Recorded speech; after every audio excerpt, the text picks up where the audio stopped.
Hi hello welcome back. ഇന്ന് നമുക്ക് അടിപൊളി ഒരു കേക്കിൻ്റെ റെസിപ്പിയാണ് കേട്ടോ. ഞാനിപ്പോൾ കപ്പ് കേക്കായിട്ടും ചെയ്തിട്ടുണ്ട്. ബാറ്ററിനെ അല്ലാണ്ടൊരു ലോഫ് പാനിൽ ഒഴിച്ച് ബേക്ക് ചെയ്തെടുത്തിട്ടുണ്ട് കേട്ടോ. നല്ല സൂപ്പർ ടേസ്റ്റാണ്. എളുപ്പത്തിൽ ഉണ്ടാക്കിയെടുക്കാനും പറ്റും കേട്ടോ. അതിനായിട്ട് നമുക്ക് ആദ്യം കുറച്ച് ബട്ടർ മിൽക്ക് ഒന്ന് തയ്യാറാക്കിയെടുക്കാം. ഒരു അരക്കപ്പ് ചെറു ചൂടുള്ള പാലിലേക്ക് 1/2 ടീസ്പൂൺ വിനീഗർ ചേർത്തിട്ട് നന്നായിട്ടൊന്ന് മിക്സ് ചെയ്ത് മാറ്റി വയ്ക്കാവുന്നതാണ്. നമ്മുടെ ബാക്കി മിക്സിംഗ് ഒക്കെ കഴിയുമ്പോഴേക്കും അത് റെഡി ആയിട്ടുണ്ടാവും.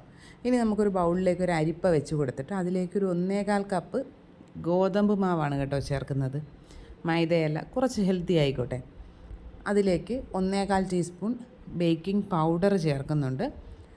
ഒരു പിഞ്ച് ഉപ്പ് ചേർക്കുന്നുണ്ട്. നമ്മളിതിൽ ബേക്കിംഗ് സോഡ യൂസ് ചെയ്യുന്നില്ല കേട്ടോ. ഇതെല്ലാം കൂടി നന്നായിട്ടൊന്ന് അരിച്ച് മാറ്റി വയ്ക്കാവുന്നതാണ്. ഇനി നമുക്ക് മറ്റൊരു ബൗളിലേക്ക് ഒരു 1/2 കപ്പ് നെയ്യ് ചേർത്ത് കൊടുക്കാവുന്നതാണ്. നിങ്ങൾക്ക് വേണമെങ്കിൽ മെൽറ്റഡ് ബട്ടറും ചേർക്കാവുന്നതാണ്.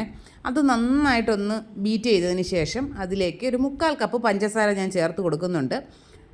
നിങ്ങൾ വലിയ ഗ്രാനുൾസ് ഉള്ള പഞ്ചസാരയാണ് ഉപയോഗിക്കുന്നതെങ്കിൽ ഒരു 1/4 കപ്പ് തികച്ചും ചേർക്കണ്ട കേട്ടോ. നല്ല മധുരമായിരിക്കും.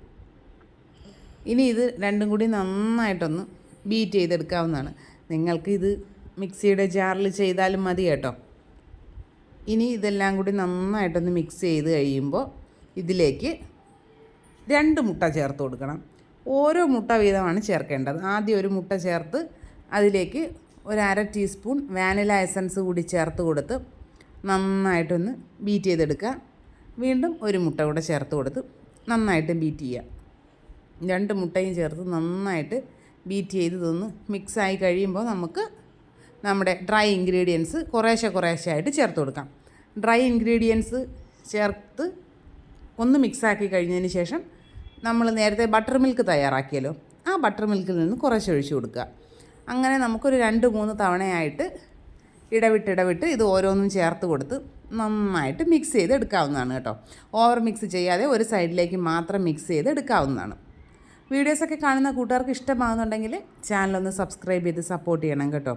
വീഡിയോസൊക്കെ ലൈക്ക് ചെയ്യുക, കമൻറ്റ് ചെയ്യുക, ഷെയർ ചെയ്യുക. നിങ്ങൾക്ക് ഏത് തരത്തിലുള്ള വീഡിയോസാണ് കാണാൻ ഇഷ്ടമെന്നുള്ളത് കമൻറ്റ് ബോക്സിൽ എഴുതി അറിയിക്കണം കേട്ടോ. ഇപ്പോൾ ഏകദേശം മിക്സിങ് എല്ലാം കഴിയാറായിട്ടുണ്ട്. ഇനി നമുക്ക് വിസ്ക് മാറ്റി വെച്ചതിന് ശേഷം നമ്മളൊരു സ്പാച്ചില വെച്ച് നന്നായിട്ട് എല്ലാ ഭാഗവും ഒന്നുകൂടി മിക്സ് ചെയ്ത് കൊടുക്കുക. അടിഭാഗം നന്നായിട്ട് താഴ്ത്തി ഒന്ന് മിക്സ് ചെയ്തെടുക്കാവുന്നതാണ്. ഇനി ഞാനൊരു കപ്പ് കേക്കിൻ്റെ മോൾഡ് എടുത്തിട്ട് അതിലേക്ക് കുറച്ച് ബട്ടർ ഒന്ന് ബ്രഷ് ചെയ്ത് കുറച്ച് മൈദ ഒന്ന് ഡസ്റ്റ് ചെയ്തതിന് ശേഷം അതിലേക്ക് കേക്ക് ബാറ്റർ ഒഴിച്ച് കൊടുത്ത് നന്നായിട്ട് ടാപ്പ് ചെയ്തതിന് ശേഷം മുകളിൽ കുറച്ച് ചോക്കോ ചിപ്സ് വെറും ആഡംബരത്തിനായിട്ട് ഇട്ട് കൊടുത്തിട്ടുണ്ട്. ഇനി പ്രീ ഹീറ്റ് ചെയ്ത് വെച്ചിരിക്കുന്ന പാത്രത്തിലേക്ക് ഇറക്കി വെച്ച് കൊടുക്കാം. ഞാൻ ഹൈ ഫ്ലെയിമിൽ 5 മിനിറ്റാണ് പ്രീ ഹീറ്റ് ചെയ്തത് പാത്രം. ഇനി അതിലേക്ക് ഇറക്കി വെച്ച് അടച്ചതിന് ശേഷം ഒരു 25 മിനിറ്റ്സ് മീഡിയം ഫ്ലെയിമിലായപ്പോഴേക്കും എനിക്ക് റെഡിയായി കിട്ടിയിട്ടുണ്ടായിരുന്നേ.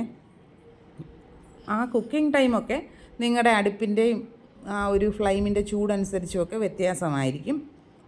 ഞാൻ ബാക്കി ബാറ്ററിനെ ഒരു ലോഫ് ടിന്നിൽ ബേക്ക് ചെയ്തെടുത്തിട്ടുണ്ടായിരുന്നേ.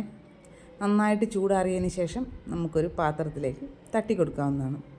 സിമ്പിളായിട്ട് ഇനി പോന്നു കേട്ടോ. നല്ല ടേസ്റ്റി ആയിട്ടുള്ള സോഫ്റ്റ് ആയിട്ടുള്ളൊരു കേക്കാണേ. നമുക്ക് ഈവനിങ് ടൈമിൽ കുട്ടികൾക്ക് ഉണ്ടാക്കി കൊടുക്കാൻ പറ്റിയ നല്ല അടിപൊളി ഒരു റെസിപ്പിയാണ്. ഇത്രയും ചോക്കോ ചിപ്സ് ഇട്ടിരിക്കുന്നതിന് ഒറ്റ കാരണം മാത്രമേ ഉള്ളൂ, ചോക്കോ ചിപ്സിൻ്റെ ഡേറ്റ് കഴിയാറായിട്ടുണ്ട്.